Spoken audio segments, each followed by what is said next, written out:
పాటు మార్నింగ్ కూడా వచ్చింది.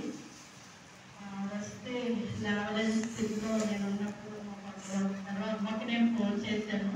అమ్మ నా పరిస్థితి బాగాలేదు, ఒకసారి ఇంటికి రమ్మంటే సీఎం గారిని అమ్మ వచ్చి ప్రేయర్ చేశారు. తర్వాత పాలపిని బొలరాని కూడా వచ్చి నాకు కొంచెం పరిచయం చేశారు.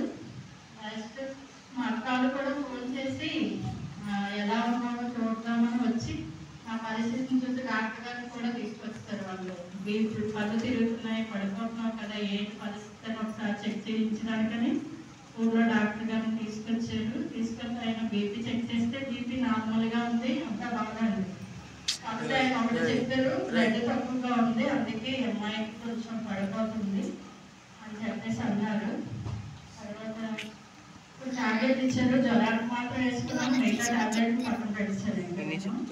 అని నేను దేవుడు ప్రార్థన చేసుకున్నాను. అమ్మ దయచేసి అలాగే పాస్టర్ గారు అందరూ సంఘం కూడా బుధవారం నైట్ నేను దేవుడు ప్రార్థన అయినప్పటికీ అందరూ ప్రార్థన చేశారు.